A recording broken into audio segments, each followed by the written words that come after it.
Votre attention s'il vous plaît. Cet élément est en ligne là. Contactez-nous pour savoir s'il est aussi disponible en la langue de votre préférence. Veuillez aussi noter qu'il est en audio uniquement, dépourvu de ce fait d'image originaire. christequality.com. Les cieux sont à la portée de votre main, juste par un simple clic de la souris. Évangile-éternel.com. Le site de l'Évangile éternel. En collaboration avec l'homme de Dieu, le docteur Jacques Moutombo, vous propose de suivre cette présente rubrique pour votre édification spirituelle. Recherchez-vous les enseignements du docteur Jacques Moutombo? Allez sur christequality.com/jacquesmoutombo.html. Les enseignements sont disponibles en texte, audio et vidéo.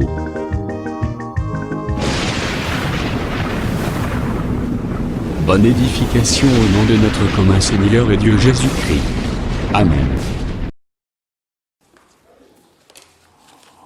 1 Roi chapitre 6.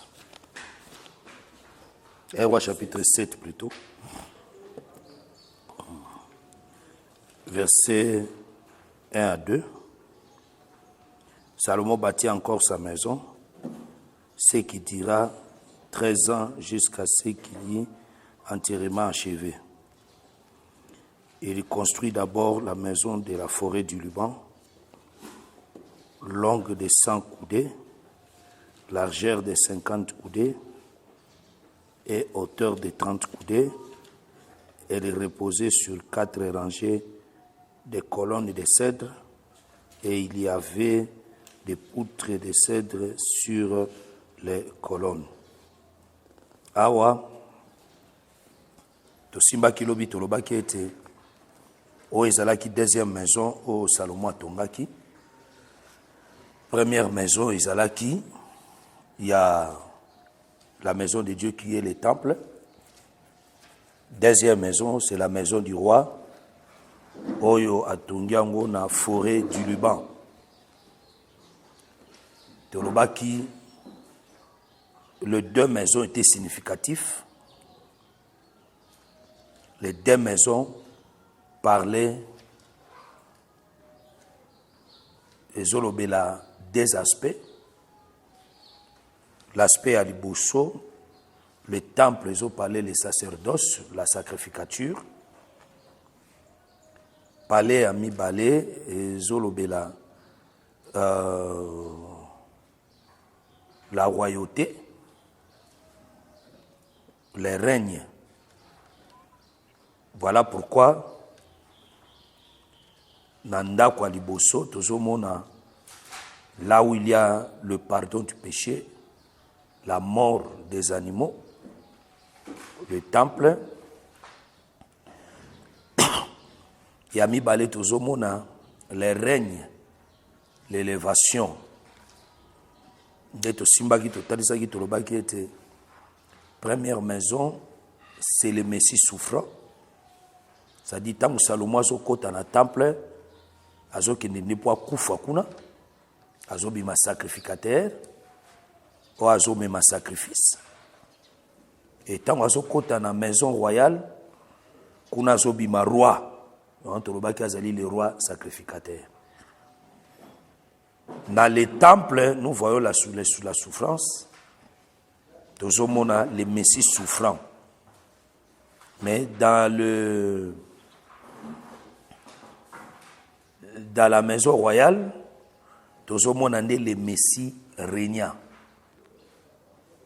Mais Jésus tangwaya ki mbala liboso comme Salomon, abandaki nanu na le Messie régnant te.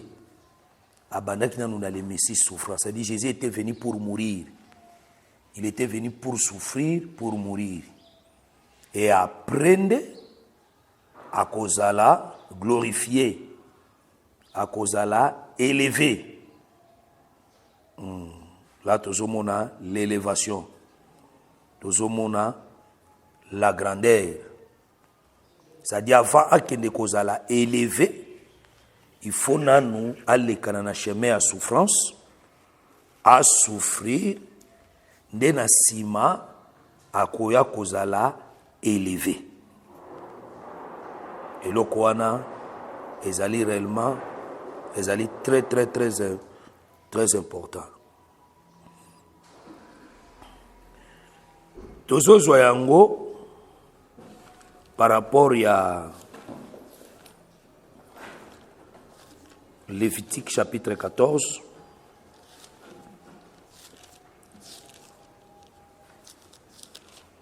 Lévitique 14. Tozozwa à partir à verset 1 au Kitamuké. L'Éternel parla à Moïse et dit: voici lesquelles sera la loi sur les lépreux pour le jour de sa purification. On l'amènera devant les sacrificateurs. Les sacrificateurs sortira du camp et il examinera les lépreux. Si le lépreux est guéri de la plaie de la lèpre, les sacrificateurs ordonnera que l'on prenne pour celui qui doit être purifié des oiseaux vivants et pire, du bois de cèdre, du cramoisi et de l'hysope. Les sacrificateurs ordonnera qu'on égorge l'un des oiseaux sur un vase de terre, sur de l'eau vive. Et il prendra l'oiseau vivant, le bois de cèdre, le cramoisi et l'hysope. Et il y trempera avec l'oiseau vivant dans le sang de l'oiseau égorgé sur l'eau vive. Il a fera 7 fois l'aspersion sur celui qui doit être purifié de la lèpre. Puis il les déclarera pire et il lâchera dans les champs l'oiseau vivant. Awa, azo soit seulement exemple moko na kati awa. Na kota na ba détail ya bilo musu eza na kati wana te. Mais azo soit seulement les lépreux esengala za la purifier. Parce que les lépreux na Lévitique 13 azalaki chassé babwaga qui est hors du camp. Et dans Lévitique 14 les lépreux azala récupérer, mais au moyen il y a sacrifice. Les lépreux c'est Adam, où il y a qui lèpre dans Éden, on l'a chassé à l'Éden. C'est-à-dire Éden est dans les camps, c'est dans les camps là où Adam avait eu les péchés. Tango ba benganie na camp, ake hors du camp, c'est-à-dire les lépreux aza hors du camp. Et c'est jusqu'au sacrificateur ndako bimana camp akene koluka les lépreux. Le sacrificateur qui est le Seigneur Jésus est sorti dans les camps pour les lépreux qui étaient malades. Ndako kende dans les camps à récupérer les lépreux. Mais tant qu'il ne peut pas récupérer les lépreux, il faut ça la service moko, il y a sacrifice, le colonel de loi et l'obique, il faut avoir des oiseaux, azo bandeke mi balé. Azo bandeke mi balé. Ndeke oya kozwa, ndeko ezali pire. Oh, les oiseaux ezali pire, ezali des tourterelles ou bien pigeons. Nda kozwa pour na sacrifice il y a les prix. A kozwa ndeke moko ko bomae, a kozwa makila na e mai na e, a kochango na vase de terre et plutôt a kozwa makila na e, a kochango na vase de terre là où il y a de l'eau pure. Les Écritures. Botanga la Bible, je n'ai pas encore interprété. C'est dans les Écritures. Parce que la difficulté, à ta Bible, Bible, c'est des difficultés. Parce que ceux qui ont la Bible, ils ont la Bible pour comprendre les nanu makamango n'engezali. Kolingate ngana sungayo na tangelo na Bible, na peso sous interprétation, ça n'existe pas. Quand on donne un verset, nous tous ici, nous devons voir nos Bibles à nous tous ici. Moi, quand vous avez la Bible, vous avez la Bible, tu fais le verset, tu tangues ensemble,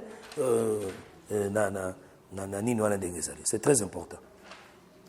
Donc, akozwa des oiseaux, akozwa oiseau moko akoboma, akozwa oiseau moko plutôt akoboma, akozwa makila akotyango na vase de terre, là où il y a de l'eau pire.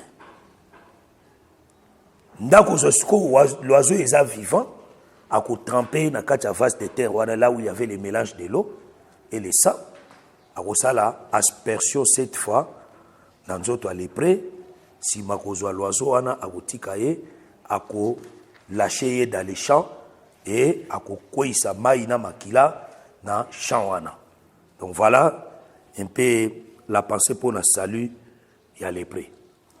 Tout d'abord, l'oiseau, c'est un animal et c'est un animal céleste. L'oiseau est ali et l'obélaka la nature céleste.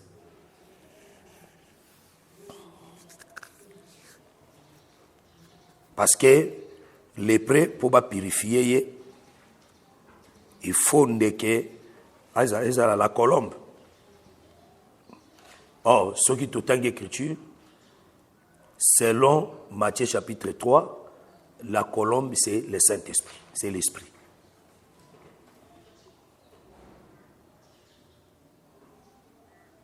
C'est l'Esprit. Donc, on a deux oiseaux. Dans les oiseaux, dans Genèse chapitre 1,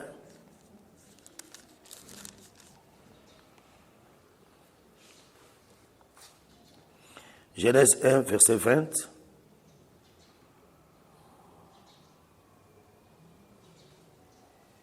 et puis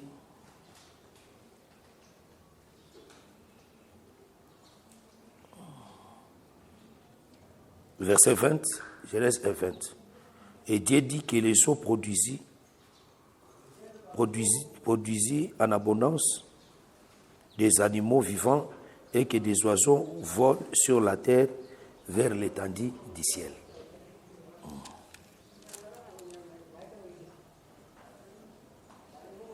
Au verset 30. Et à tout animal de la terre, à tout oiseau du ciel. Awa, Zambazo, na création, na 5e jour à création, alobi maï et produire des animaux vivants et que les oiseaux volent sur la terre vers l'étendue du ciel.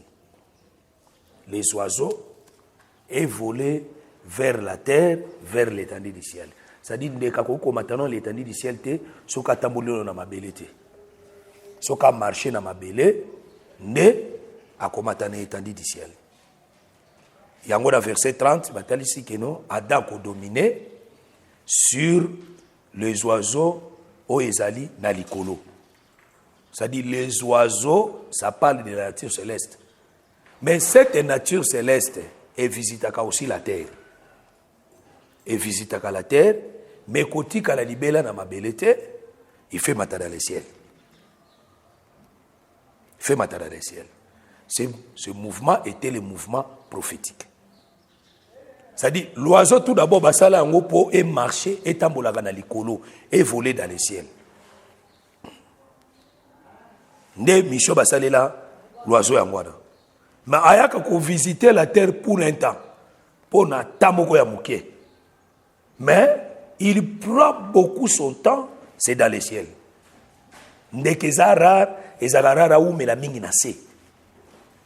Ata ko kita na se, mais akotambola mingi likolo. Na likolo zo kata ebele. Oh, Dieu comme un esprit, parce que l'esprit bazo comparango na l'oiseau.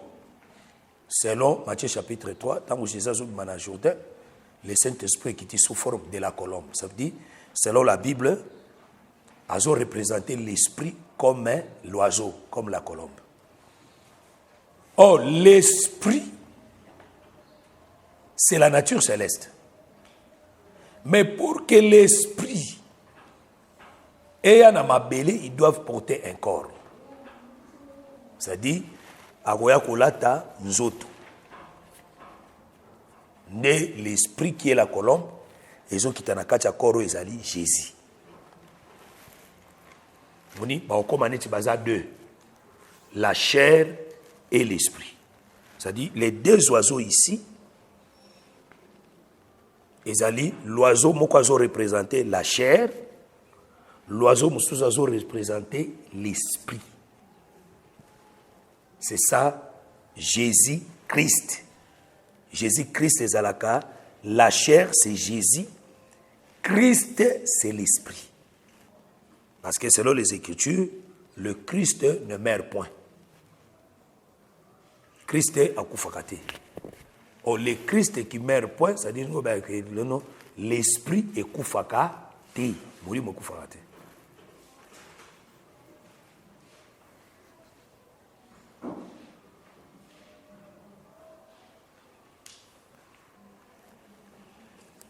Donnez-moi kufakate.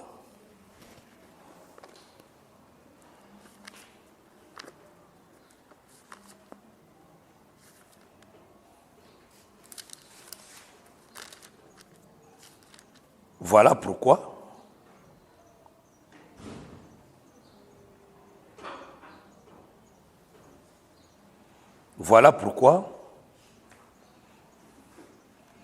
Jésus, tant qu'il est sur la terre, il est venu du ciel. C'est l'esprit qui est venu du ciel. L'esprit là est porté un corps pour un temps. Azana dirait qu'il y a mouké sur la terre. Dirait à mouké sur la terre, c'est le temps où l'esprit a marché dans le corps pour un temps. Et après, il va quitter la terre, il va monter à Okende. Les lépreux, souci naye, poison na camp, azongi la activité na azongi la misala naye. Souci na ezali qu'il faut bakanga badeke mibale ndeke moko kufa à sa cause akufa na tina na ye nde sima ye azwa l'accès ya okota na kachaka. Même les lépreux souhaitaient la mort de l'oiseau. Même les lépreux sont souciés que l'oiseau akufa. Yango écriture zotali sa boye.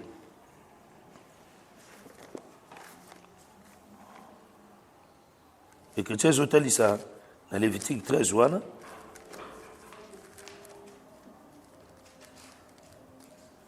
Et Lévitique 14 plutôt. Balobi.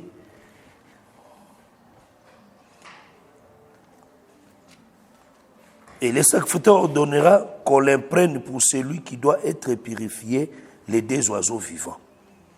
Sacrificateur n'est à coordonner. À coordonner. Bazuila.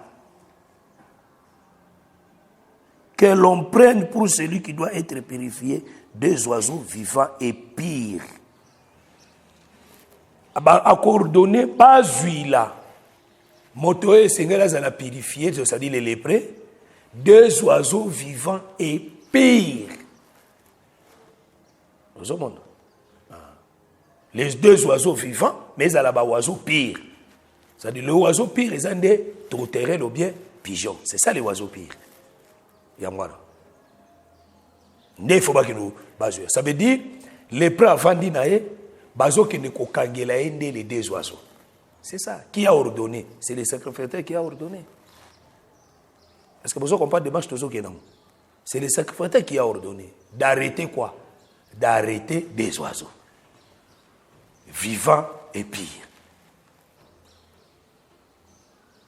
Ah, ça veut dire, vivant et pire. Vivant, ça veut dire c'est lui qui doit sauver les prêts. Il ne peut pas être un mort. Or, Adam, ils étaient des morts. Parce que, selon Romains chapitre 5, verset 12, la mort a régné depuis Adam jusqu'à Moïse. Ça dit Batunyonso babotami na nzela Adam. Tout babotami na nzela Adam. bango nyonso bazali bakufi. Parce que Adam, tango a péché, comme la Bible dit que le jour où tu as mangé, tu mourras, tango a lié à Koufaki, il était mort. Ça dit Adam, tu as kobo tata vivant mon côté. Voilà pourquoi Mouto a kobi qui sa muninga, abi qui sa Adam, faut pas aller à la mort comme Adam, parce qu'Adam était déjà mort. Parce que les lépreux c'est un mort, c'est un cadavre. Azar Moukoufi. Mouto a kobi qui s'est face à la vivance, ça veut dire Mouto il doit donner sa vie à celui qui souffre. C'est ce que Jésus a dit. J'ai la possibilité de donner ma vie. Donner sa vie à qui? Et de les récupérer. J'ai la possibilité de donner ma vie. Il donne la vie à qui? Il donne la vie à celui qui avait perdu la vie. Il donne la vie à Adam. Mais comme lui-même il est Dieu, il a aussi la possibilité de récupérer cette vie-là. Voilà pourquoi il a récupéré ça dans le séjour des morts. Vous comprenez? C'est-à-dire, sacrificateur n'a ordonné. Voilà pourquoi, dans la réalité, Jésus, comme l'oiseau véritable, c'est lui qui a la nature céleste, c'est lui le libérateur. Parce que mission des alliés qu'on sauver, mission, il y a oiseau et zanine, sauver les lépreux. C'est-à-dire, les lépreux, c'est Adam, c'est le peuple. Jésus est venu sauver Adam qui est le lépreux. C'est que le véritable oiseau, c'est le Seigneur Jésus. Voilà pourquoi, des Caïphe, comme sacrificateur, souverain sacrificateur, cette année-là, il ordonna que de kokanga l'oiseau, les deux oiseaux. Ça veut dire bakanga Jésus-Christ. Parce que Jésus-Christ a zalaka. Jésus-Christ, ça veut dire Jésus, c'est le premier oiseau. Christ, c'est le deuxième oiseau. C'est une seule personne. Les années batumi balé. Et batumi balé mais nakacha moto moko. Deux oiseaux ni baruka neke moko kaka.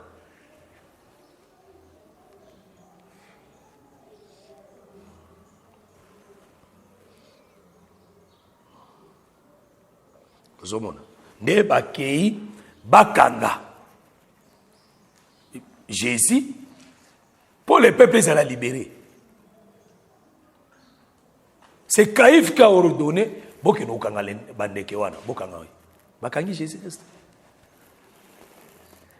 il est vivant, c'est-à-dire vivant parle de la vie. C'est lui qui a la vie, c'est celui qui doit communiquer aussi la vie aux autres. Et deuxièmement, pur, c'est qu'il n'a pas commis les péchés. C'est que c'est un homme pur. C'est un homme pur. Il n'a pas commis le péché. Parce que tant que kende kokanga ye, ndeke pona okanga ye, okanga ndeke te aishapaka. Voilà pourquoi tant que baya okanga ye, vous cherchez qui Jésus de Nazareth, on ne sait pas ça dit ndeke aishapé bango. Mais tant qu'on comprendre que il faut na sala musala ya Messie souffrant. Suivez-moi très bien. Nasala musala Messie souffrant ne andimi alobi ngayo ndandimi bakangai ndandimi bakangai bazokele na ye. Ça dit bakangi Jésus, l'esprit était toujours en Jésus-Christ. Jésus et l'esprit est bimaka na corté. Ça dit tous les deux oiseaux bakangai bango. Bazozwa sacrificateur. C'est sacrificateur qui a tué l'oiseau. Parce que Mouto a tanga qui sentence de la mort de Jésus. C'était le sacrificateur. Il doit mourir. Et puis, selon notre loi, il doit mourir. Ah, selon notre loi, il doit mourir. Ça veut dire, selon la loi. Comme l'oiseau a koufaki kunandeke moko a koufaki. Lui aussi, il doit mourir. Il doit mourir selon la loi. Parce que la loi a parlé de lui. Il y a des véritables oiseaux et c'est la koufa pour qu'elle est prêt à comme libre. Parce que les lépreux, il fallait que comme libre, c'était Barabbas. Parce que Barabbas était lépré. Était hors du camp. Parce que Libana Batou. Azalaki, Libana Molako. Il était dans la prison. Parce que c'est un lépré. Parce que parce que balobi que azo semé trouble dans mboka. C'est-à-dire azali na maladie contagieuse. Il semé les troubles. Voilà, il faut qu'on bloque pour se makali sous trouble à contaminer sous batuna maladie. C'est ça cette maladie, la lèpre. La lèpre c'est la maladie contagieuse.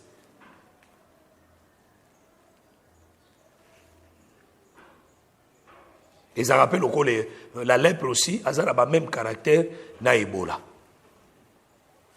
Ceux qui basent au cas d'Ebola, autant moi sont en Bokata, mbala moko prison. Contre volonté non. Il y a un moment où so comme on a qui Ebola bané ko propager ma case parce que c'est un bateau basé ko linga prison te baninga liberté.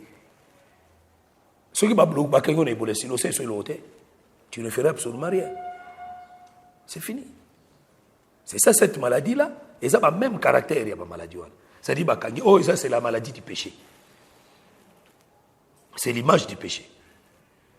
Netango bazu pigeon moko bazo bomaye, ça dit kolobake ezali la mort de Jésus.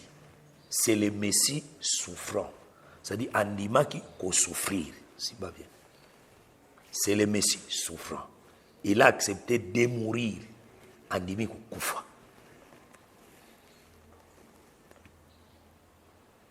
Lokol andimi kufa. C'est-à-dire, Jésus a koufi sur la croix. Makila na ye bakochango na vase de terre. Simba ou bien. Makila bakochango na vase de terre. Mélangé na mai. Skoyo, pigeon ya tikali. Bakozwa ye batrempe ye na kati ya vase de terre wana esika mai ya makila ezali. C'est-à-dire kozwa pigeon aza vivant, donc la colombe aza vivant, qu'on trempe na kati ya vase de terre là où il y a de l'eau pure et du sang. Ça veut dire c'est Jésus a koufi tant bazo bimisa ye, c'est la résurrection. Ko bima ya pigeon na kati ya vase de terre, ils ont dit Jésus ressuscité. Des sacrificateurs à cause de pigeon wana abandi ko salango aspersion 7 fois na lépré. On doit salango 7 fois aspersion. Après 7e fois à lâcher pigeon dans les champs. Oh, les pigeons yazo bimana kati ya vase de terre. Oh bazo bimisa ba kotiaki pe ba bimisi c'est le Messie régnant. C'est lui qui est en train de régner. C'est l'esprit. Parce que le corps est au koufa, mais l'esprit est au koufate.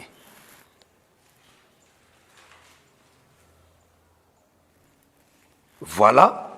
Nangambo wana et tango bazo bimise na mai o ezali mélanger na sang oh mai o ezali mélanger na sang ba osopelango nan ba osopelango les précèdes fois ça dit ba osala aspersion dans nzoto les précèdes fois ah ça veut dire c'est les prazozwani les prazozwa mai na makila o yeuti na vase de terre. Oh les frères Paul azo même ça dans Timothée, n'est-ce pas? Les vases, c'est aussi des hommes, non? Hein? 1 Timothée combien?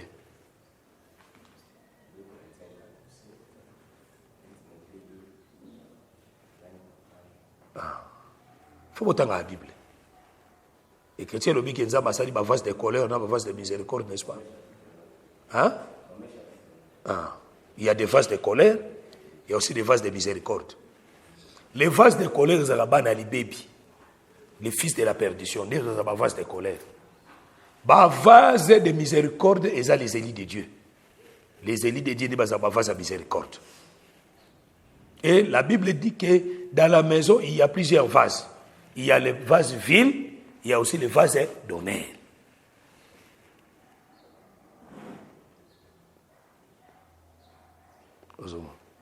Ce qu'on suit gêné Jérémie 18, verset 1. Kuna bazotandisa likamba de vase. Nzamba amemi Jérémie nanda kwa potier.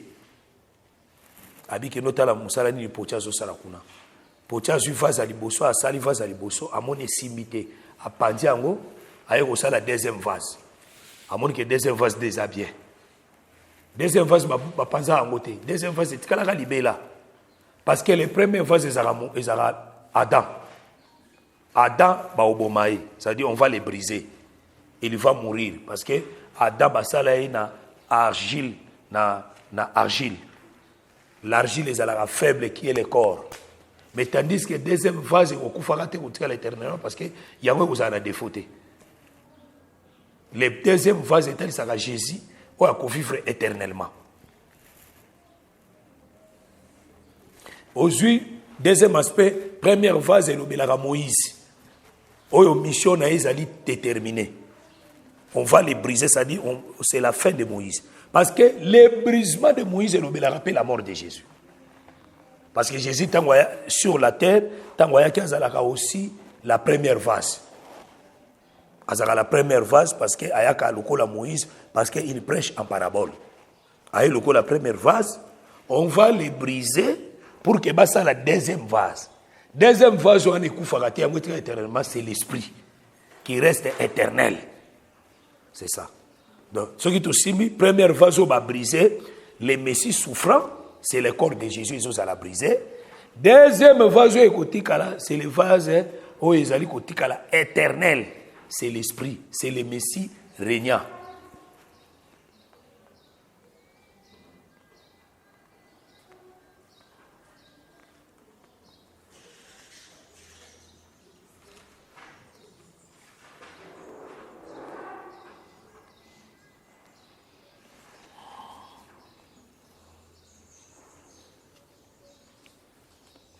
Voilà. Tango azo kamata pigeon azo kotsena la colombe kotsena kacha vase. C'est-à-dire dans la vase il y a le corps et dans la vase plutôt il y a de l'eau et le sang. C'est que la vase c'est la chair. Dans la chair il y a le sang, il y a aussi de l'eau. Ah. So tant azo zwa colombe azo kotsa na kacha vase, c'est que c'est la main. Le beau qu'on est zwa la colombe ndeke wana l'oiseau wana ezo kotsa na kacha vase. Oh, la main c'est la niwe. La main c'est la niwe, là où la colombe va à Kobima pour kota na kacha vase. Makotika la libela na kacha vase te. La colombe va sortir. C'est ça, j'ai remis mon esprit entre tes mains. À ce que la colombe a kozonga na loboko. Vous êtes là à comprendre. Est-ce que vous comprenez facilement? Le vase de terre, ça parle le corps de Jésus. Jésus n'a pas le vase de terre. Dans le vase, il y a de l'eau et le sang. C'est ce que Jésus, quand Jésus marchait en Israël, il était le vase de terre. À son intérieur, il y avait le sang, il y avait aussi de l'eau.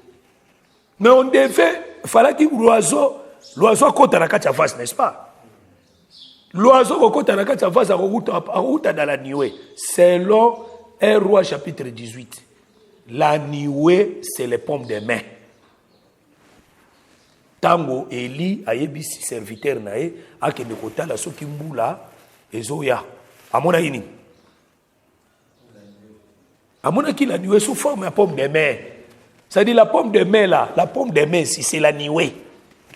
Quand on voit la colombe, azo ndeka zo longwa na loboko azo kota na kacha vase, c'est l'esprit qui quitte le ciel. L'esprit est quitté le ciel et est dans un corps et kokota pour nevandi. C'est ça non? Après la main là, et qu'on a récupérer l'esprit qui était à l'intérieur, wapi sur la croix. C'est sur la croix que la main a récupéré l'esprit. C'est-à-dire l'esprit qui était dans le corps de Jésus et bimi. Dans le bureau, mon Dieu, pourquoi m'as-tu abandonné? C'est ça non? Nalobi, j'ai remis mon esprit entre tes mains. Nde vase wana etikali vide, etikali na mai na makila na kati, bazui lance. Batubi na mupanzi, et l'on est bien d'accord à Jésus. L'eau et le sang. Bilom c'est difficile. Si vous êtes le lecteur de la Bible, dans peu de temps, tu vas comprendre la marche.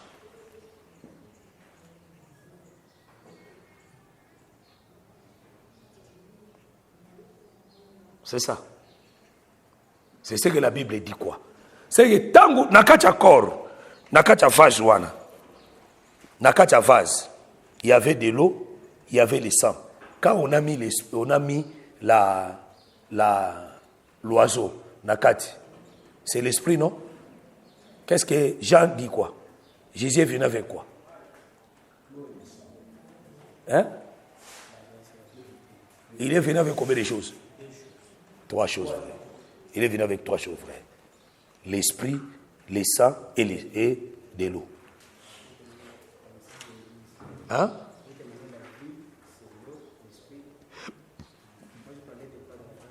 Non, frère. Comment tu dois interpréter à ma place? Tu vas créer la statue de Nebuchadnezzar, frère.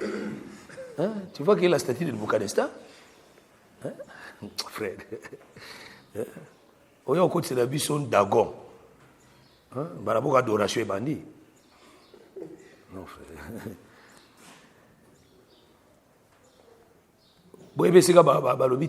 Jésus venait avec les 3 choses.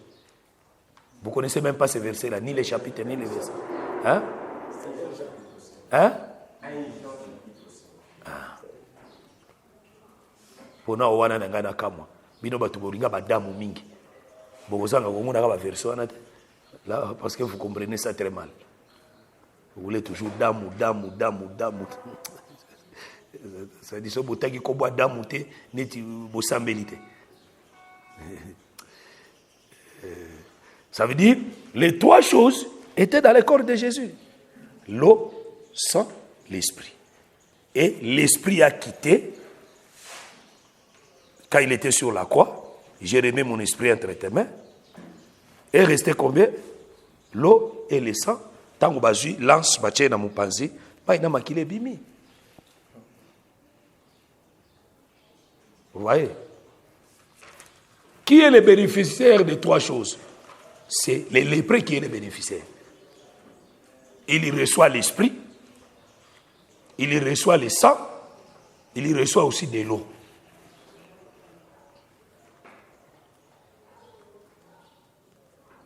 Parce que Adam, l'Éden,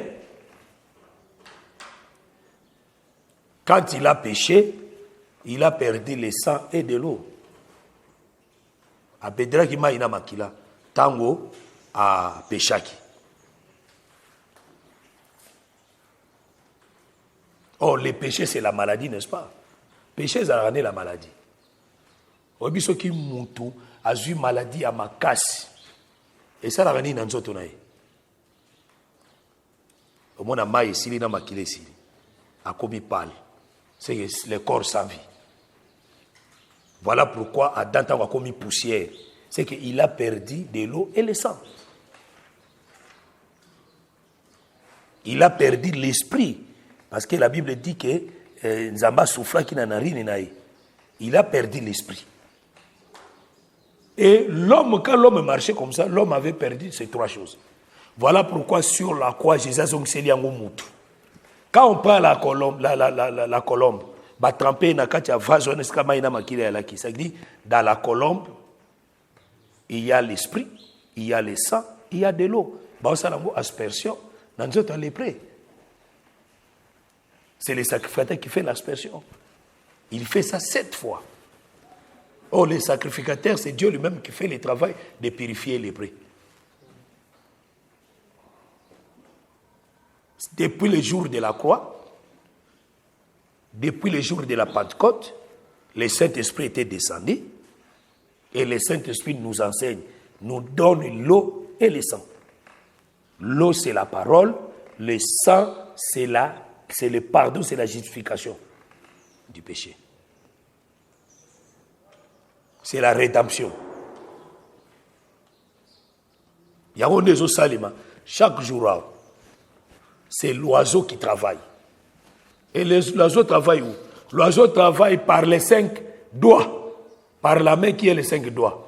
C'est-à-dire tous les 5 doigts et retenir kaka l'oiseau moko. C'est que le Saint-Esprit qui est Jésus-Christ, il est dans les 5 doigts qui est les 5 doigts ministériels. Et il travaille.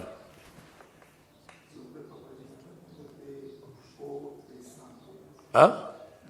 L'eau, c'est la parole. Le sang, c'est la rédemption, le pardon du péché.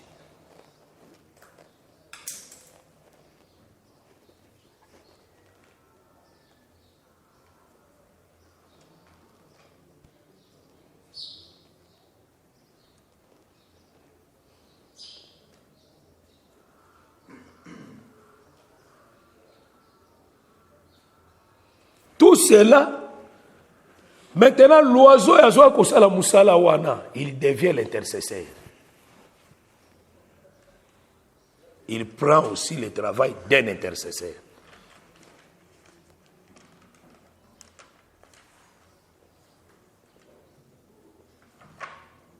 Azosala musala au purifier.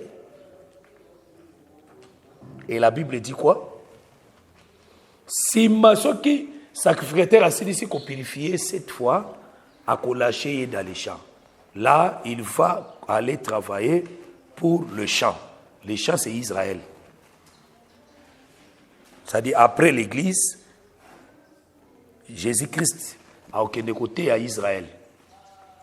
Autant qu'on lâcher les oiseaux à Volagana, des ailes. Les deux ailes parlent les deux prophètes, les deux oies,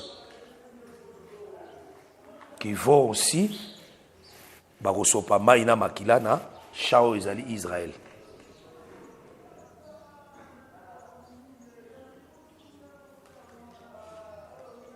Voilà, tu as compris que sur la croix, tant que Jésus-Christ, Makilana Maï et Bimina Mopanzi Naye, c'est que makilana mayo wana baza uzongisa ngonde Adam. Yo anse makamone uta pia mbazuma makila ya mutu ba perfisia ngo mutu. E uta api. C'est baza on na Bible. Makila Yesu nde biso lelo tuzala purifier na mo. Yango nde zongisa biso na bomoyi. Parce que balobi le sang est dans la vie est dans le sang. C'est que le sang qui est la vie. Tant qu'Adam, c'est qu'Adam fait perdre sa vie, non? Voilà pourquoi il était devenu poussière. Mais après l'œuvre de la croix, l'homme est revenu vivant. Il est ressuscité à Adam.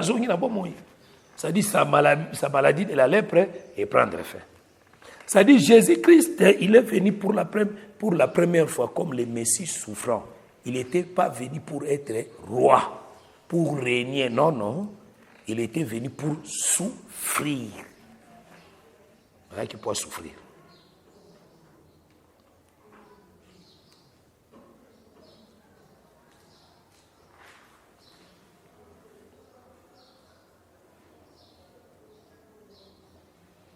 Rien qui peut souffrir. Mais après la souffrance, à aucun nous régner. C'est l'oiseau qui va monter. L'oiseau qui va voler vers le ciel.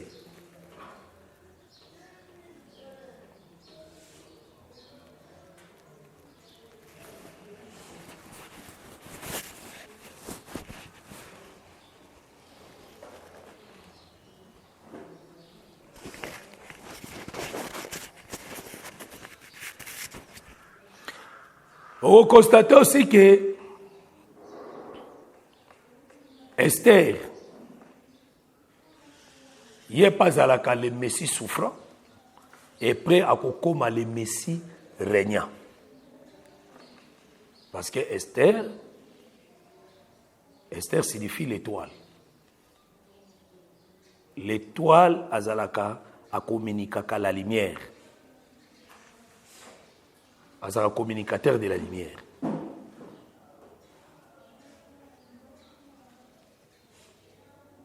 Hier, Tolobela il est Kamboa à Jésus, il a ni père, ni mère, ni généalogie. Ça dit, Namukuse, Esther n'avait pas les parents. Esther, bah, parents n'a été. Ni son père, ni sa mère. Mais, non qu'on a Mardoché, on a adopté qui est. Mais Joseph était l'oncle de Jésus. Vous voyez que Joseph était l'oncle de Jésus. Il était son oncle. Il n'était pas son père.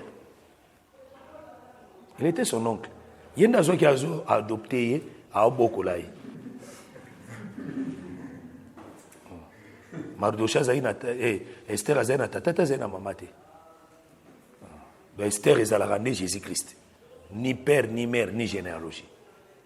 Mais Azara n'a pas adopté. Batunion so baïbi que Esther c'est la fille de Mardoché. Mais Mardoché mo baïbi que Esther a moi na été. Azara enfant adoptif. Dès que mon père Joseph a adopté qui Jésus pour Bokolaï. Jésus a un enfant adoptif, il y a Joseph. Mais c'est ça, non? C'est Matthieu chapitre 1, frère. Tu as qui le roi dans l'obia. C'est un enfant adoptif. Mais maintenant,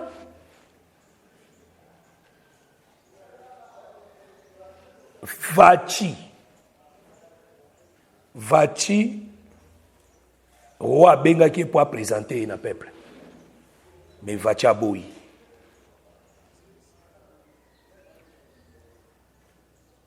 Vachi a zala qui m'a battu Vachi a zala qui m'a paix, non. Vachi a zala qui meilleur. Mais écriture et lobby, bako zuilaye moi sur Azali, meilleur koleka, plus meilleur koleka, Vachi. C'est-à-dire, Vachi a été meilleur. Mais bako lukao Azali, malamu koleka Vachi. C'est ça. La Bible dit, Assurus, abenga ki bazulaye Vachi pour présenter Vachi, pour présenter beauté ya Vachi et place à peuple. Dans la loba Vachi donc donc dans la loba Vachi donc c'est ça.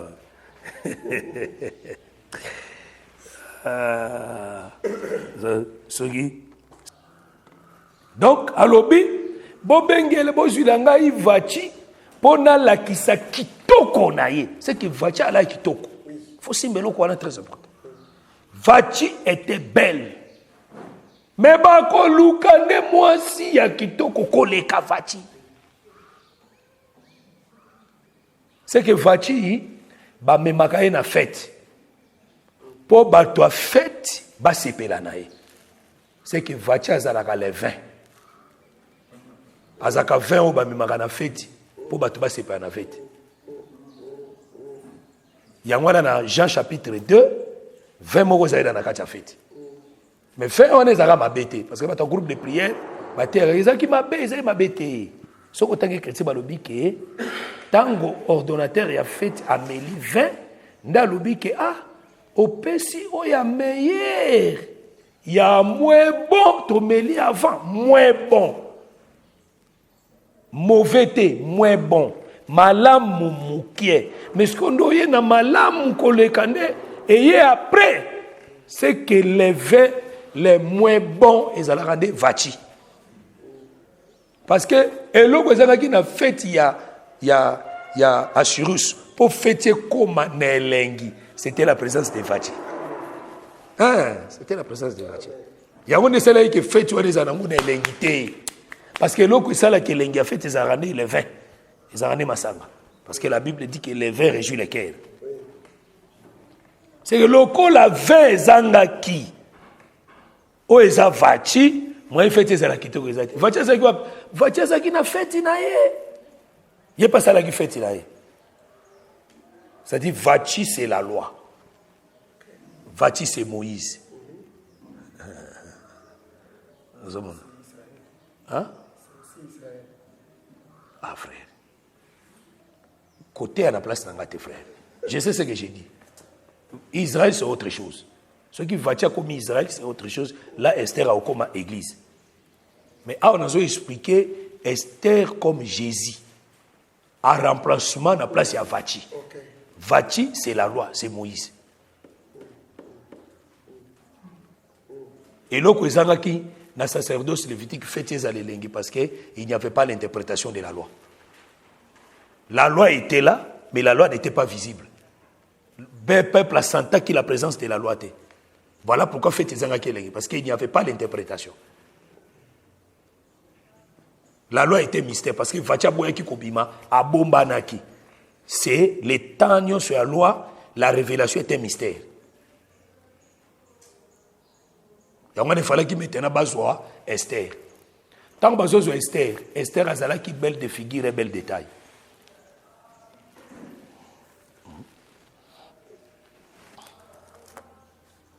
Esther a zala qui belle de figure et belle détail. Bon, mais ça la canalité en abino à Vachi Israël. Ça c'est 10 à 33 tours les autres tournées que c'est comme 10 à 33 tours et ça et quoi ina libulu et quoi ina trou et gars Maïlo Isae et fungwa mara Maïlo Isae il n'y a pas l'avancement. Nous avons une connexion, il y a DG banda connexion banda kufungula efungwa marate bande bande retourner bato internet bangote obiso connexion fungwa marate et puis ça va ni pesa kanda makasi za roi motei banda simba ki critère connexion efungwa marate jusque là en tout cas azo bunda wana ezaka ko tourner ti olemba ti em sous charge ya téléphone aussi là pour connexion efungwa marate. Biso va tout seul là ba disque à 33 tours. Non, c'est la disque à 33 tours. Ba mikolo, biso tout seul. Puis on se tout bana mike. Bon, c'est la disque à 33 tours. Te boyebi nous même pas yango. Bino ga ba CD. Ba disque à 33 tours non à 45 tours. 45 tours ya muke, 33 tours ya munene. Parce que ya 33 tours on so ko tiango. Ah. Ngaza ngai tante na ngai mobali naza ki na nganda na mbinza Delvaux. Kinois et Boutaïbi Mbinza Delvaux. Nam Sabi Mbinza Delvaux. Ah, oui, à Kinois. Bilonio soit à toi, ou à Tamboka, donc vous ne connaissez absolument rien. Venez à Kinshasa aussi. Vous avez à Kinshasa. Donc, Nangandawana, Isaac, il y a disque, il y a disque, il y a chaîne musicale. Il y a 33 tours, on est à Kachaba, il y a miso cheboy. Soko cheboy, disque bando yemba bien, on a place pour quoi na libulu, boum, tongawana, et quoi boum, Maïlo Isae. Et so avancé, bando kangamaka na lité, Vachi Israël. Oh mon amusika te fo mon amusika na lité. Il faut mon musique. Donc, Vachi aussi, c'est l'image de la loi. L'image, il y a 20. Oh, il y a qui est moins bon. Et c'est pas ça, mais il y a tout. Il fallait que je luka Esther. Esther.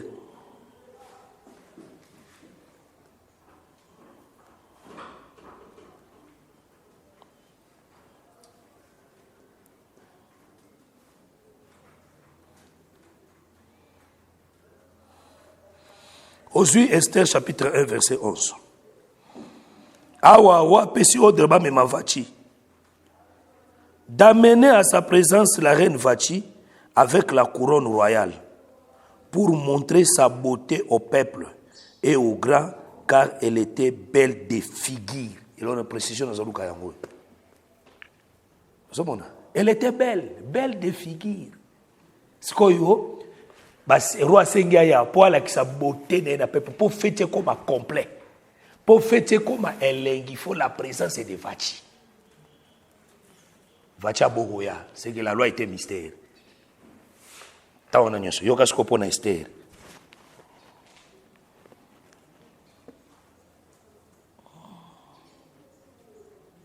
Verset 5. Esther D5. Il y avait dans Cis, la capitale, un juif nommé Mardoché, fils de Laïr, fils de Shimei, fils de Kis, homme de Benjamin,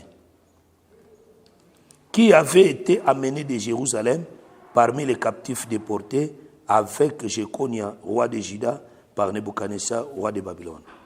Il éleva Hadassa, qui est Esther, fille de son oncle, car elle n'avait ni père ni mère. Yangot, cette Bible est propre. Elle n'avait ni père ni mère. C'est Melchisedec. Esther azena tata zena mamate.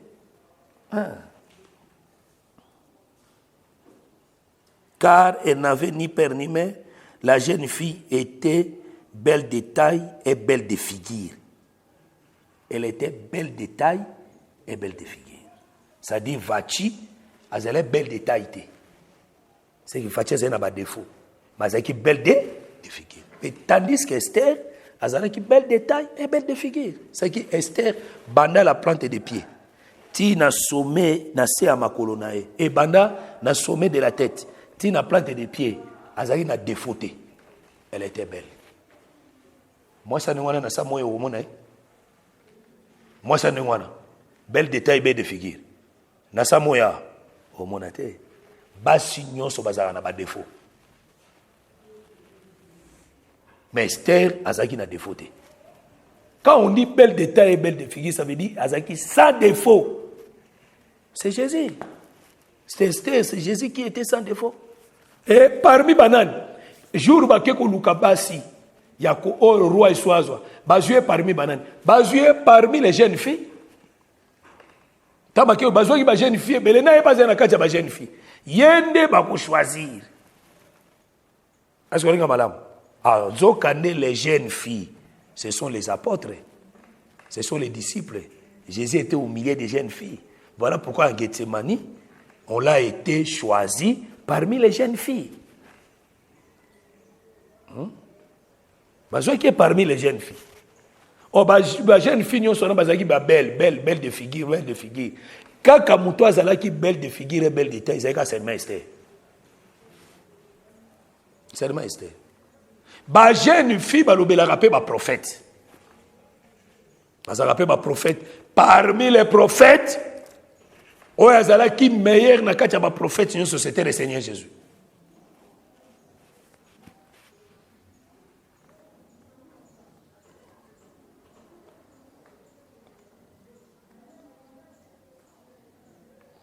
Il y a qui meilleur parmi les prophètes, c'est Jésus.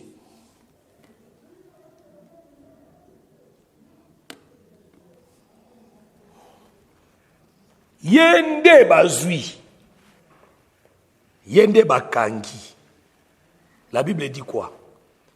Tango Mardoché et les Juifs bakoti na condamnation des morts par Aman. L'écriture est ici que Mardoché tango yoki liweye ake pas Esther. Et à comme pas Esther, c'est Esther situation. Esther aboyi. Esther aboyaki. Alobi non. Nasina sali 30 jours. Nano nakutani suna roi. Depuis na se séparé qui na roi, ça fait 30 jours. Il y a une loi là-bas. Limite mogezakuna. Loi mogezakuna. Soki roi bengiote. Omi kendeli yo moko, tu vas mourir. Mais c'est des cas où soka chelio sceptre d'or là. Mais soka chelio sceptre d'or te, tu vas mourir. Ah, ça veut dire Esther awa aboya ki kokufa. Esther koboya kokufa etalisaka Jésus na Gethsemane aboya ki komela coupe. 3 fois.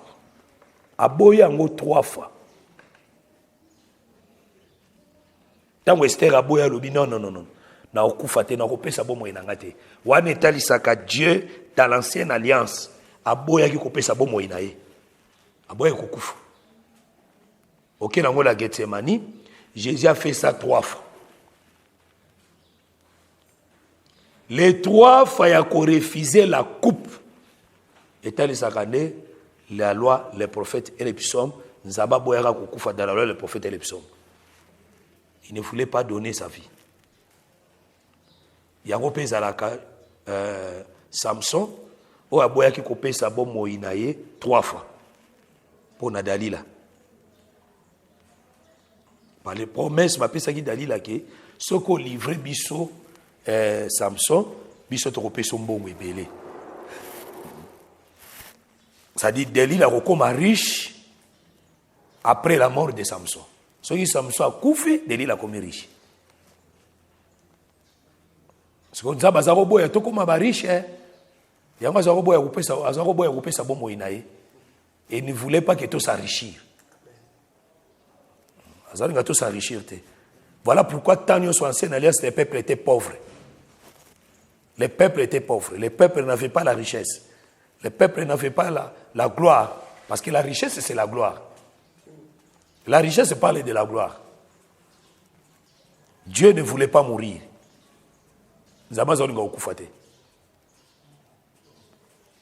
Il refusait de mourir. Voilà pourquoi ça repose en Banyama. Boma nyama oi. Boma nyama oi. Yemo wa yebi so bobo minyama boko so na bino lobi côté. Boko ma na bino barichte. Ba lobi ga boma anyo. Boma anyo. Pona annuel, sacrifice annuel. Bozo bouk. Bo sacrifier. Mais yemo ga zo nga ko pesa bomo ite.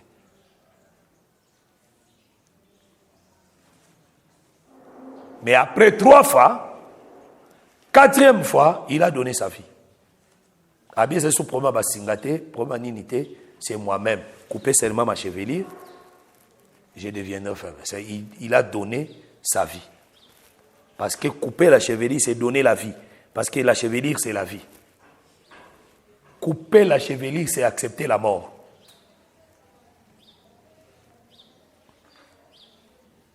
Les peuples...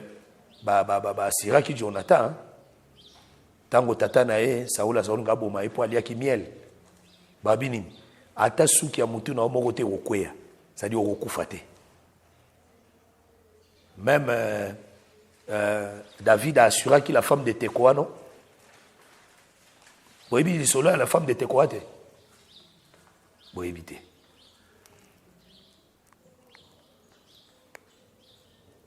Parce que vous ne connaissez même pas ça. Même la Bible, même la lecture de la Bible même. Hein?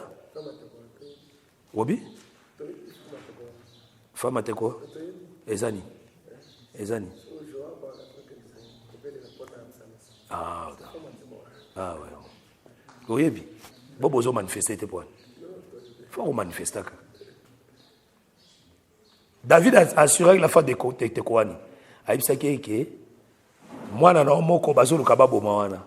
Suki ya mutu na ye e kweyate. C'est ce qu'il avait assuré. Est-ce qu'il parlait dans chose dans sukio? Biso surtout basuki ya mutu kweyaka mikolo nyoso. Même si on se peignait suki ya mutu kweya. Mais il parlait de la mort, ça ka kokufa te. C'est que ceux qui suki ya mutu e katani, c'est que okufa. Même les frères Paul Aloba qui ont autant bazaki na navire, et qui nous a l'accident, ça la naufrage, na maille. Voyez bien, naufrage à Paul. Naufrage à Paul. Et il y a qui bateau bazaki na kati masua parce que bazako banga ke ba okufa ipsi bangonini. Suki ya mutu na bino ata moko te e okweya. C'est-à-dire il parlait que moko na bino te awa akufa. À perdre vite, parce que la chevelure, c'est la vie. À perdre vite. Voilà pourquoi Samson, tango soukinezo katana, il a perdu la vie. Il est devenu faible. Il est mort. À cause de qui? À cause de la femme, pour que la femme soit riche. C'est-à-dire, après la mort de Jésus, nous sommes devenus riches. Amen. Dieu nous a enrichis à cause de sa parole. Nous ne manquons rien. Nous avons l'abondance de la parole. Nous avons le droit de rachat qui est l'argent. Nous sommes maintenant riches. Parce que Jésus a dit qu'il faut pour Nabiso. Vatiabo et Esther aboyi kokufa. Lokola Esther aboyi kokufa. Qu'est-ce que la Bible dit? Mardochai ebisi eke. Eza pona makabo nokomi place okomi wana. Lokola zaki reine. Azako boya kokufa po akobanga akoboya kotika la reine. Ça il devait se dépouiller comme un simple homme. Na ebisi eke lisungi ata yo sali yango te. Mais lisungi et où ta place mosusu. Ah effectivement, lisungi où ta place mosusu parce que Nzambe lokola boya ki kokufa il fallait qu'il akoma eloko mosusu pour aider. C'est-à-dire lui qui était Dieu, il s'est fait homme. Ami comme ici mutu. Na ebisi Mardoché, ABC, Mardoché. Bon, que nous sommes la gêne à 3 jours. Nous sommes la gêne à 3 jours. Quand ça la gêne à 3 jours, ça veut dire ami comme ici Moutupamba. Animi sacrifice. Animi kokufa, c'est le Messie régnant. C'est le Messie régnant. Animi kokufa. Et c'est le Messie souffrant plutôt. C'est le Messie souffrant. Animi kokufa. Tango azokende sikoyo kokende chez le roi alobi nakokende soki nakokufa nakufa c'est qu'elle a accepté de mourir, c'est le Messie souffrant.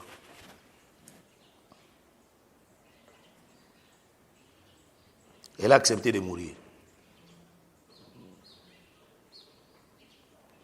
c'est le Messie souffrant.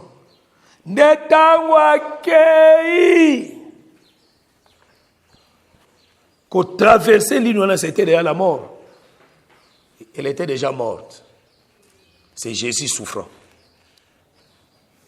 Jésus souffrant, ça veut dire Jésus a accepté la souffrance, a accepté de mourir pour nous. C'était sa première mission. Mission nae aya quitté pour azala a régner. Mais mission nae aya kipo akufa.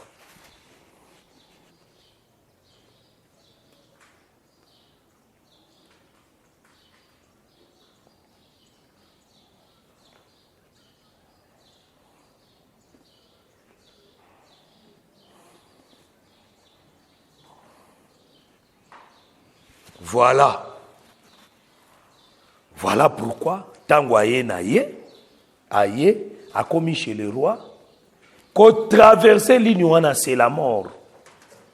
Roi koyambaye c'est la résurrection.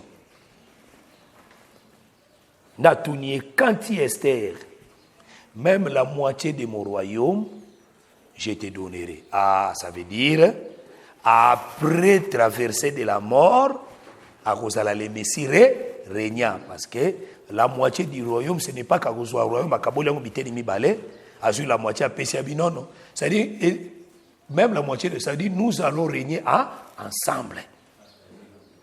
Nous allons partager la gloire. Voilà. Un bon terme, partager la gloire, régner ensemble. Nous allons régner ensemble, nous allons partager la gloire. Voilà pourquoi Jésus-Christ, après la mort et la résurrection, il est allé assis à la droite du Père. C'est-à-dire, ils ont régné ensemble. C'est ça. Là, maintenant, c'est le Messie régnant. C'est le Messie régnant.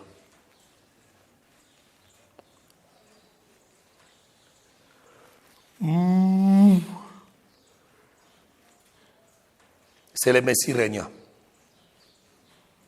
Et jusqu'aujourd'hui, elle est assise à la droite du roi. Esther est à la droite du roi, elle a servi les vins. Elle a servi les vins, c'est-à-dire qu'elle a aussi intercédé pour son peuple. Elle est allée là-bas, elle intercède pour son peuple, les Juifs.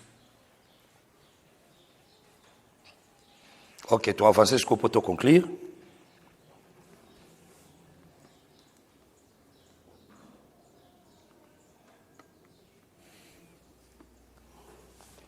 Tozui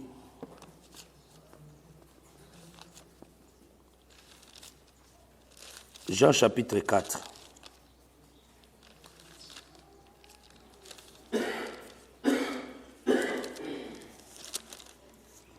Jean chapitre 4.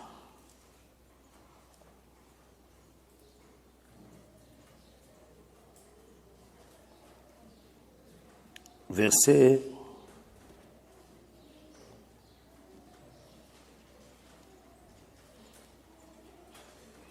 8.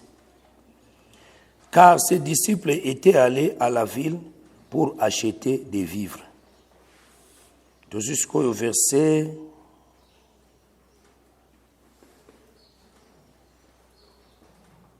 31.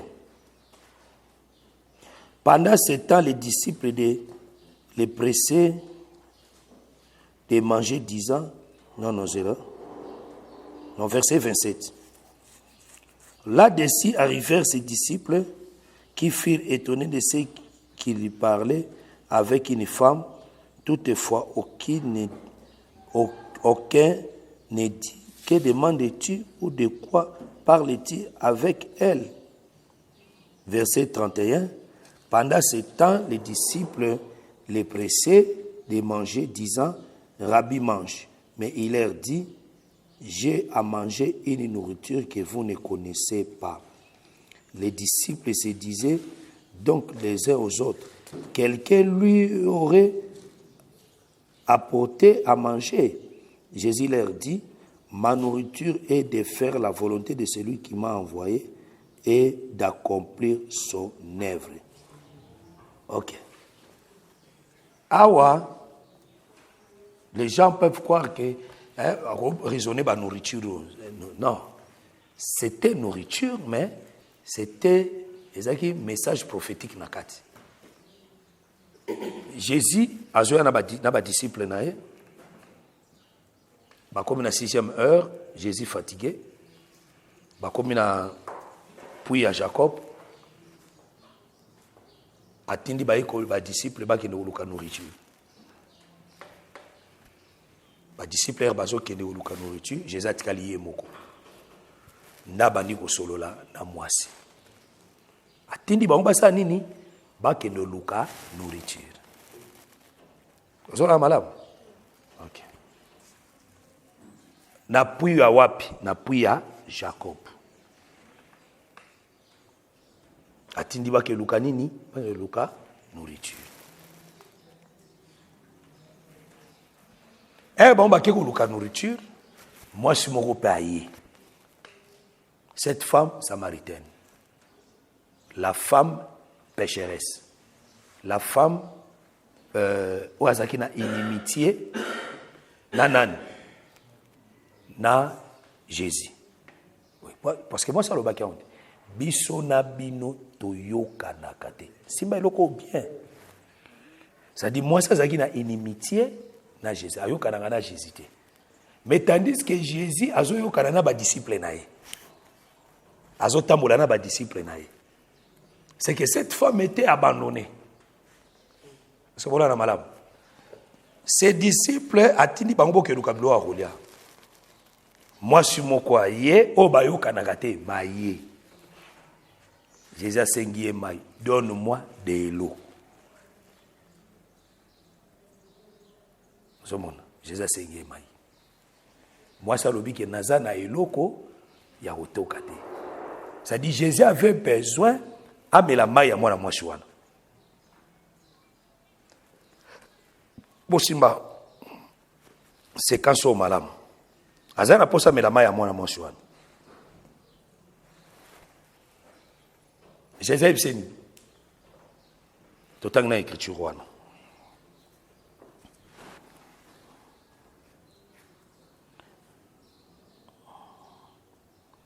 Verset 7. Une femme de Samarie vint puiser de l'eau. Jésus lui dit, donne-moi à boire.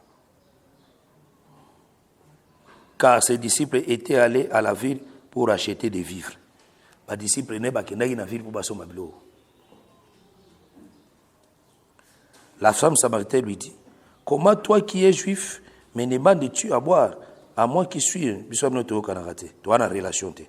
Verset 10, Jésus lui répondit, si tu connaissais les dons de Dieu, et qui est celui qui te dit, donne-moi à boire, tu aurais toi-même demandé à boire et il t'aura donné de l'eau vive. Seigneur lui dit, la femme, tu n'as rien pour puiser et le puits est profond. D'où aurais-tu donc cette eau vive? Ok. Donc, moi, si je suis Jésus, aux années où je suis les boules sont profondes. C'est-à-dire, Jésus a un maï. Mais avant de faire un maï, il faut que nous maï à moi, ça c'est la nini amela. Si on a mis maï à moi, si dans une maï naïe, apécié. Si on a bien. L'État va faire le débat. Les disciples vont faire nini baye. Les disciples tango baye. Ba kuti azu solo la moi si. Ba kamwe. Ah. Solo la moi si.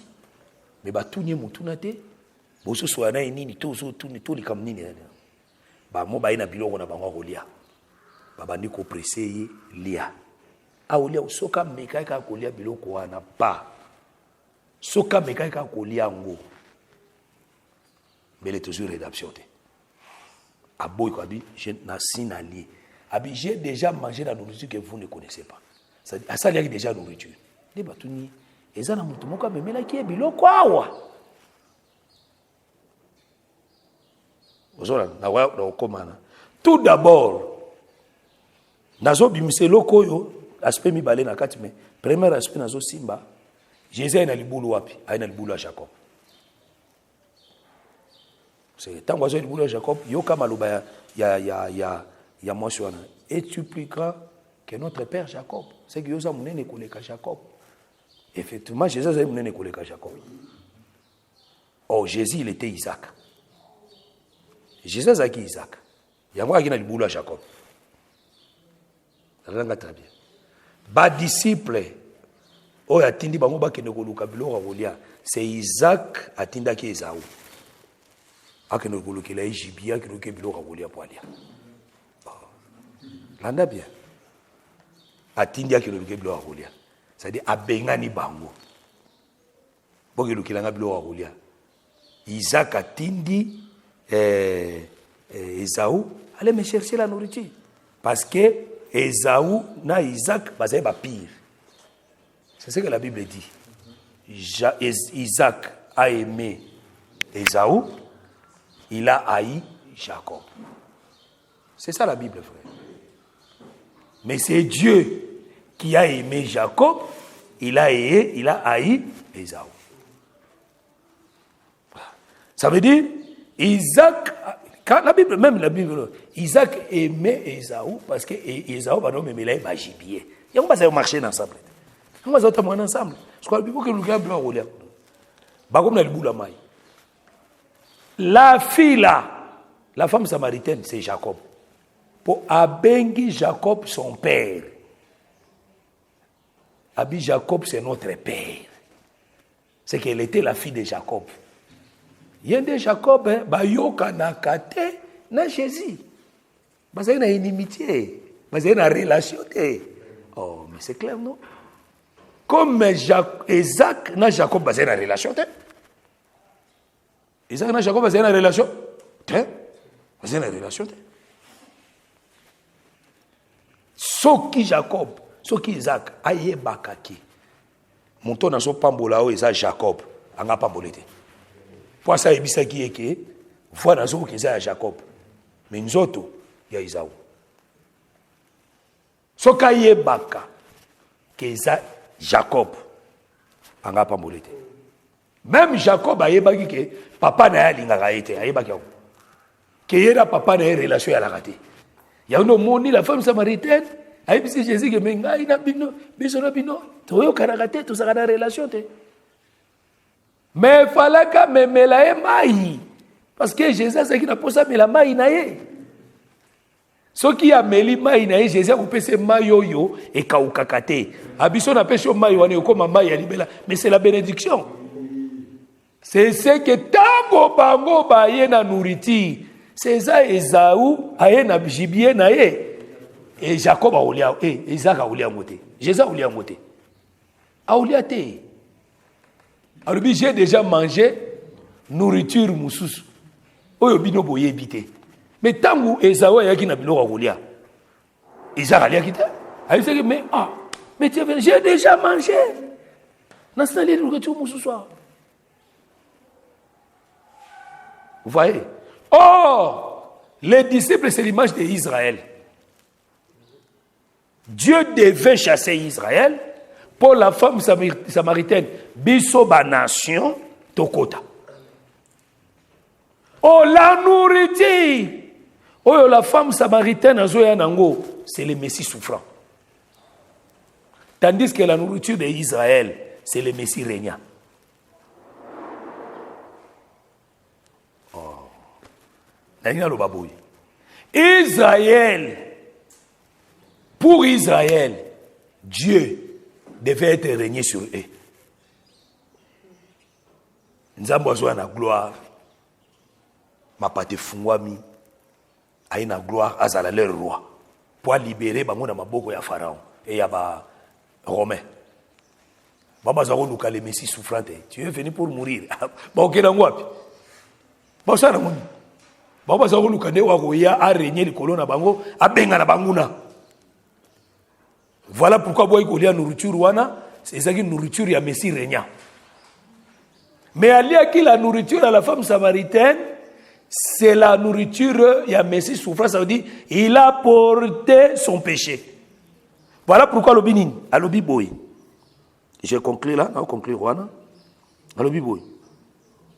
Les disciples se disaient donc les uns aux autres, quelqu'un lui aurait-il apporté à manger? Jésus leur dit, ma nourriture est de faire la volonté de celui qui m'a envoyé et d'accomplir son œuvre. C'est-à-dire nourriture nangai.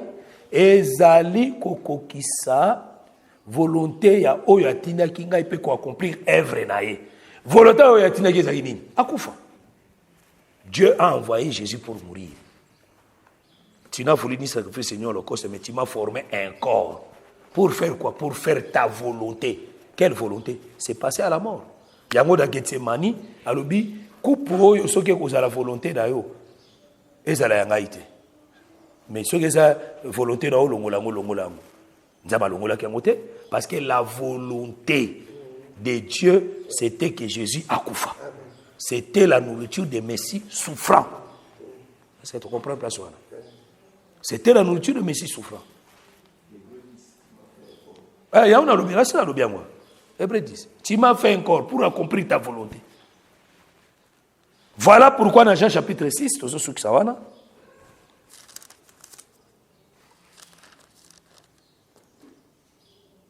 Verset 14. Ces gens ayant vu les miracles que Jésus avait fait, disaient, celui-ci est vraiment le prophète qui doit venir dans le monde. Et Jésus, sachant qu'ils allaient venir l'enlever pour le faire roi, se retira de nouveau sur la montagne lui seul. Mon mouvement, ça dit, elle a une multiplication à mapa. Non. Mouta Golé, ça dit sur mapa. Maramon Bakotina, écriture à Isaïe chapitre 3. Tu veux devenir notre roi. Tu veux devenir le roi, il faut donner le pain. C'est-à-dire, le roi appelle ça la lipa. Ah, le roi appelle ça la lipa, c'est qu'il y a une fois comme Maron Abisso. Bible le dit que Jésus a compris que Bazoli n'a pas tombé pour voir comme ça est roi. C'est qui va élever, va comme ça. Papa, n'a pas comme ça, roi Nakima. Hein? Na Congo na muna rabatu bakocha wa Jacques Mutombo Hosaya Nzambe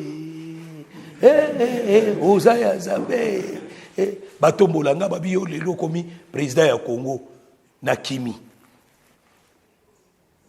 C'est bâtiment sur le en tout cas yoko bonga le sous na vite. Pour la seule occasion comme président yango. Jésus Mutombo ba commissaire roi à Kimi. Ça dit alinga quitter cause à le Messie régnant. Ah boy comme roi. Il se retira qu'il confond à lui seul dans la montagne. Mais la montagne c'est Jérusalem d'en haut. C'est l'ensemble des premiers-nés. Il est maintenant ici dans la montagne qui est l'église. Il a fui Israël. Parce que Israël, il y a un commissaire roi, boy nae. il est venu chez nous. Okokima on est des mouvements à liwa. C'est des mouvements à liwa. Voilà les deux maisons. La maison de Dieu, qui est le temple, c'est le Messie souffrant. Parce que le but détruisait ce temple, je reconstruirai dans 3 jours. Ça lui parlait de sa mort et de sa résurrection. Mais la maison royale, c'est le Messie régnant, qui est la maison qui reste éternelle. Parce que même ce qu'on tangi dans la Bible, la destruction de la maison royale est salématée. On ne détruisait que les temples. Et puis, l'on soit richesse, où ils ont table de vases d'or, tout ce qui était précieux, pour dire que dans les temples, il y a des choses à valeur nakati. Les choses à valeur nakati temple, c'était l'esprit qui était en Jésus-Christ. Quand on brise les temples, tout ce qui était dans la richesse, dans la maison de la richesse, il faut bima. C'est l'esprit qui doit quitter le corps. Voilà pourquoi sur la croix on l'a brisé, l'esprit qui était dans son corps, qui était la richesse, devait quitter le corps. Et l'esprit est au Kenoab et au Kena Babylone. Babylone, tous on peut, comme nous l'église, nous avons maintenant l'esprit de Christ. Nous avons maintenant l'or, l'argent, la richesse chez nous. Mais vous tirez la liberté et vous sont à Jérusalem. C'est que la grâce va retourner en Israël. Ok, on s'arrête ici.